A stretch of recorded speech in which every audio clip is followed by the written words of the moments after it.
మోంతా తుఫాను ప్రభావంతో భారీ వర్షాలు కురవడంతో ఉమ్మడి వరంగల్ జిల్లా రైతన్నలు ఆగమయ్యారు. పాలకులు అధికారుల నిర్లక్ష్యంతో అన్నదాతలకు భారీ నష్టం జరిగింది. కుంభవృష్టితో కల్లాల్లో పోసిన ధాన్యం నీటిపాలు కాగా కోతలు పూర్తి కాని వరి పైరెంతకులకు నెలకొరిగింది. సరైన సమయంలో ధాన్యాన్ని కొనుగోలు చేయడంలో రేవంత్ సర్కార్ విఫలమైందని అన్నదాతలు మండిపడుతున్నారు. మరింత సమాచారాన్ని మా ప్రతినిధి రవికాంత్ హనుమకొండ జిల్లా నగరం వరి కల్లాల నుంచి అందిస్తారు. తుఫాన్ ప్రభావంతో ఉమ్మడి వరంగల్ జిల్లాలోని రైతాంగం అంతా కూడా తీవ్రమైనటువంటి ప్రభావానికి గురైనటువంటి సందర్భం మనం చూస్తా ఉన్నాము. ఇప్పటికే వరి, పత్తి, మొక్కజొన్న, మిరప లాంటి పంటలు తీవ్రంగా నష్టపోయినటువంటి సందర్భం. మనం హన్మకొండ జిల్లా పరిధిలో ఉన్నటువంటి నాగారం ఏదైతే వడ్ల కల్లాల దగ్గరకు వచ్చామో, పూర్తిగా మొన్న కురిసినటువంటి వర్షాల నేపథ్యంలో వీళ్ళంతా కూడా తడిసిన వరిధాన్యాన్ని అంతా కూడా ఆరబెట్టి ఉదయం నుంచి సాయంత్రం వరకు నిలుపుతా ఉన్నటువంటి పరిస్థితి. ఎందుకంటే మోంతా తుఫాను ఒక జిల్లాపై ప్రభావం చూపెట్టలేదు. ఉమ్మడి వరంగల్ జిల్లాలోని 6 జిల్లాలపైన ప్రభావం చూపించింది. దాదాపు 17 నుంచి 19 లక్షల ఎకరాల్లో వివిధ పంటలు సాగు చేసినటువంటి సందర్భంలో ఇంత భారీ తుఫాను కారణంగా 2,16,000 వరకే నష్టం జరిగిందా అంటే జరగలేదనే మనకు క్షేత్రస్థాయిలో తెలుస్తా ఉంది. మనం కూడా ఇక్కడ నాగారం సొసైటీకి సంబంధించిన రైతులతో మాట్లాడించే ప్రయత్నం చేద్దాం. ముఖ్యంగా అంటే మీరు కోతలు ఎప్పుడు చేశారు? ఈ ధాన్యం రాసులకు సంబంధించి కావచ్చు, పూర్తిగా ఇవన్నీ కొనుగోలు జరగకపోవడానికి కారణం ఏంటంటే ఏం చెప్తారు? ఇప్పుడు దాదాపుగా ఈ కోతలు కోసి 20 రోజులు అవుతుందండి. 20 రోజుల నుంచి వెళ్ళి కొంతమంది కోసిన వాళ్ళు ఉన్నారు, కొయ్యని వాళ్ళు ఉన్నారు. ఈ కోసిన వాళ్ళు ఇక్కడ కుప్పలు పెట్టుకున్న కాంచెల్లి ఏ అధికారులు రాలేదు, ఎవరు కూడా రాలేదు. సో వీళ్ళు 20 రోజుల నుంచి వెళ్ళి కొనుగోలు సెంటర్ ప్రారంభం చేయమని చెప్పి అధికారులకు మొరలు పెట్టుకుంటా ఉన్నారు. అయినా కూడా ఎవరు రాలేదండి ఇప్పటి వరకు. అయితే ముఖ్యంగా ఒక ధాన్యపు కొనుగోలు సెంటర్ మనం చూసినట్టంటే తెలంగాణ రాష్ట్రం ఏర్పడిన తర్వాత ధాన్యపు రాసులన్నీ కూడా పెరిగినటువంటి పరిస్థితి. అంటే ధాన్యం ఉత్పత్తి రాష్ట్రంలోనే పెరిగింది, ఉమ్మడి జిల్లాలో కూడా పెరిగింది. అంటే అప్పుడే ఈ ప్రాంతాల్లో ఇంత ధాన్యం ఉత్పత్తి అవుతుంది కాబట్టి దీన్ని వడ్ల కొనుగోలు కేంద్రంగా కల్లాలుగా మారుదామనే ఆలోచనతో అప్పుడే కల్లాలు ఏర్పాటు చేస్తారు. కల్లాలు ఏర్పాటు చేసినటువంటి సందర్భంలో మినిమం ఫెసిలిటీస్ కొన్ని ఏర్పాటు చేయాల్సి ఉంటుంది. కనీసం అలాంటి ఫెసిలిటీస్ అయినా ఏర్పాటు చేశారు? లేదండి, ఏది లేదండి. ఇప్పుడు తార్పత్రిలు అవసరానికి లేవు. ఏది కొనుగోలు సెంటర్లో ఉండాల్సిన ఏవి మినిమం స్పెషాలిటీస్ అన్ని ఏమీ లేవండి.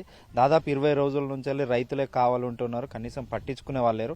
అటువంటి మీరు 20 రోజులు అంటే ఒక 10-15 రోజుల ముందు కనుక మీరు ఐకేపీ సెంటర్ ప్రారంభం చేస్తుంటే ఈ రోజు ఈ దుస్థితి మాకు వచ్చేది కాదు. అలాగే ఇంకా పంట కోయని వాళ్ళ నష్టం కూడా పంట కింద పడిపోయి కూడా ఉందండి. దయచేసి మీరు అర్థం చేసుకోవాల్సింది ఏంటంటే ఇక్కడ ఉన్న పరిస్థితి మీరందరూ చూస్తూ ఉన్నారు. ఇక్కడ రైతుల పరిస్థితి ఏనంగా ఉందో దీనంగా ఉంది. రైతులు ఒక 6 గాలం చేసి 6 నెలలు పంట పండించి ఇప్పుడు వర్షంలో తడిచినాయి, దాదాపు మొలకచ్చి కూడా ఉన్నాయి. ఇప్పటివరకు అయితే ఎటువంటి స్పెషాలిటీస్ లేవండి. రైతున్నారు అంటే ప్రకటనలకేమో ఇక్కడ సొసైటీలు ఏర్పాటు చేస్తున్నాం, ఇక్కడ ముఖ్యంగా ఐకేపీ కొనుగోలు సెంటర్ ఏర్పాటు చేస్తాం, కావాల్సిన లారీలు పంపిస్తున్నాం, ఆ మ్యాచ్చర్ రావడమే ఆలస్యం అనే విధంగా చెప్తా ఉన్నారు. క్షేత్రస్థాయిలో ఉన్న పరిస్థితి, మీరు ఎదుర్కొంటున్న ఇబ్బందులు ఏంది సార్? సమయానికి వాళ్ళు కొనుగోలు చేసి లేదు, కాంటేసి వారం రోజులు స్థానాలు అట్లా కొంత నష్టం అవుతుంది. పరదాలు లేవు, ఏవి లేవు, అంత ఆగమం అవుతుంది.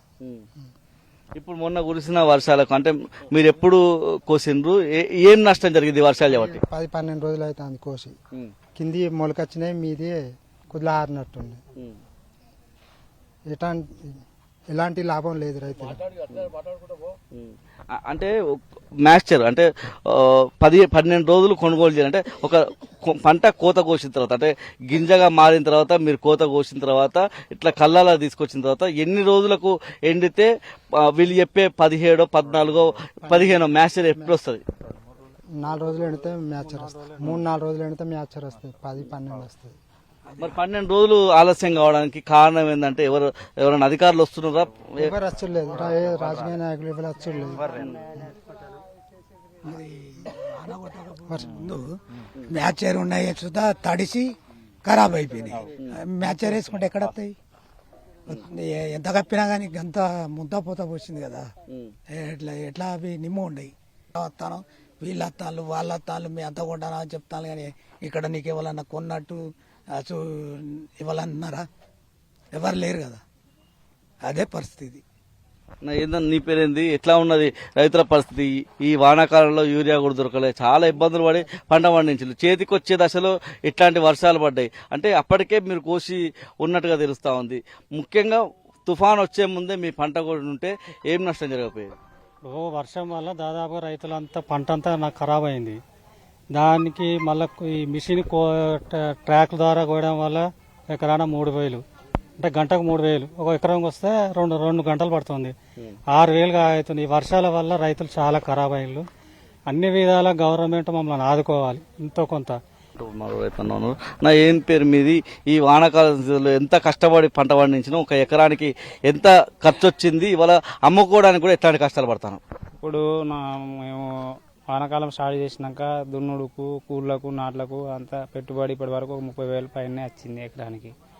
ఇక సరే ఇవి వచ్చినాయి అన్న కొంచెం ఈ వడ్లు ఈడ వరువు కోసి 10 రోజులు అవుతా ఉంది. ఈ 10 రోజుల నుంచి కోసినాక వారం రోజులు కొంచెం వాతావరణం బాగానే ఉంది. ఈ తుఫాన్ అనేది చెప్పుకుంటూ వస్తా ఉన్నాం. తుఫాను వచ్చే ఇంతకు ముందు కనుక కొనుగోలు చేస్తే మాకు కొంచెం ఇంత ఇబ్బంది ఉండకపోవు. ప్లస్ ఇంకోటి సెంటర్ కూడా ఇక్కడ ఇంతవరకు అధికారులు అనే వాళ్ళు ఎవరు రాలేదు. పోనీ ఇప్పుడు నిన్న మొన్న తుఫాను వచ్చిపోయింది. వచ్చిపోయినాక కూడా ఏమన్నా వస్తారంటే అట్లా కూడా ఎవరు రాలేదు. దాన్ని చూసిన అనేది అయితే ఏది లేదు. ఈసారి వానాకాల సీజన్ సంబంధించి చాలా కష్టాలు పడ్డారు రైతులంతా కూడా. ఎందుకంటే ముందుగా అయితే కాలం కాలేదు. ఫస్ట్ వర్షాకాల సీజన్లో కాలం కాలేదు. ఆ తర్వాత అప్పుడప్పుడు కురిసిన వర్షాలు, భారీ వర్షాలు కురవడం వల్ల అట్లా పంట నష్టపోయింది. చివరిగా ఇప్పుడు ఈ అకాల వర్షాలు, తుఫాన్ వల్ల ఎట్లాంటి ఇబ్బందులు పడ్డారు? యూరియా విషయంలో కావచ్చు, పెట్టుబడుల విషయంలో, కూలీలకు సంబంధించినటువంటి విషయాల్లో, ఇప్పుడు పంట కోతకొచ్చి వరి కళ్ళల్లో పోస్తున్నటువంటి ధాన్యం విషయంలో, ఇంకా కోతకు రాని పంట విషయంలో ఎలాంటి ఇబ్బందులు ఉన్నాయి? ఈసారి నా పేరు గౌర్ రాజిరెడ్డి, నాగారం విలేజ్. మేము ఈ సంవత్సరం పత్తి పెట్టిన కాంచెల్లి స్టార్టింగ్లో వర్షాలు లేవు. వర్షాలు పడ్డాయి, అటో ఇటో లాస్ట్ ఎండింగ్లో వర్షాలు పడ్డాయి అనుకుంటే మంచిగా పత్తి ఏపుగా పెరిగి మంచిగా క్రాప్ వచ్చే టైంలో మళ్ళీ వర్షాలు మొదలై మొత్తం నల్లగాయ. అసలు లేబర్ మందం పత్తి విషయంలో మాత్రం లేబర్ మందమే వచ్చింది. ప్రతి రైతు నష్టపోయింది పత్తి విషయంలో. ఎంతో కొంత ప్యాడీ విషయంలో లాభం పడతామని అనుకునే టైంలో ఈ ట్రాక్ మిషన్లకు అటు ఇటు కోయడం వల్ల ట్రాక్టర్లకు వాటికి తెచ్చి ఈడ సెంటరీన పోసిన వడ్లు లేబర్ను పెట్టి అటు ఇటు నేర్పించి కుప్పలు పోసిన తర్వాత కుప్పలు కిందికి నిన్నటి ముంత తుఫాన్ వల్ల కుప్పల కిందికి వాటర్ వేయి ఫీట్ మందం మొత్తం మొలకొచ్చినాయి. ఆ కుప్పలన్నిటిని నిన్న పొద్దున్న దాకా టోటల్గా లేబర్ను పెట్టి మళ్ళీ కుప్పలు పోయించి అంతా నేర్పినాం. అన్ని వాటరే.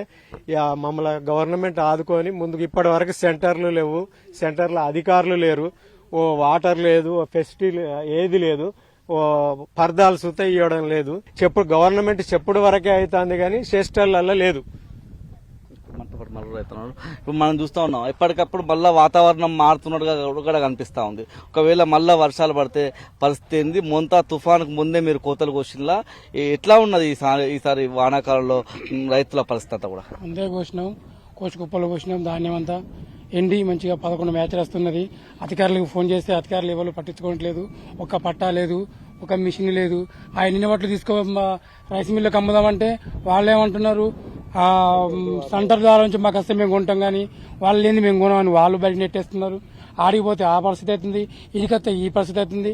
ఈ కొలుగో సెంటర్కి అధికారులు ఫోన్ చేస్తే ఏ అధికారి పనిచేయట్లే, ఏ అధికారికి ఏ సంబంధం లేదంటాడు. అది మా పరిస్థితి. కొద్దిగా ఆదుకోగలరు ప్రభుత్వానికి తెలియపరుస్తున్నాం. ఇది మొత్తంగా తమ ఆవేదన, రైతాంగానికి సంబంధించిన ఆవేదనగా మనం చూడాల్సి ఉంటుంది. ఇప్పటికీ కూడా నేర్పుకుంటా ఉన్నారు. అంటే మొంతా తుఫాను ప్రభావం వల్ల వర్షాలు మొన్న కురిసినటువంటి పరిస్థితుల్లో ఇంకా రైతాంగం అయితే ఇబ్బందులు పడతా ఉన్నారు. రైతు గుండెలు గువేలుమంటా ఉన్నటువంటి సందర్భం కూడా మనం చూస్తా ఉన్నాం. త్వరితగతిన వడ్లనన్నింటినీ కూడా కొనాల్సిన బాధ్యత రాష్ట్ర ప్రభుత్వం మీద ఉంది. ఇక్కడ జిల్లా యంత్రాంగం ఆ రకంగా కృషి చేయాల్సినటువంటి అవసరం కూడా మనకు స్పష్టంగా కనిపిస్తా ఉంది. అదే రైతులు కూడా కోరుతా ఉన్నారు. కెమెరా పర్సన్ సంజీవ్తో రవికాంత్, టీ న్యూస్, నాగారం సొసైటీకి సంబంధించిన వడ్ల కొనుగోలు కేంద్రం నుంచి హన్మకొండ జిల్లా.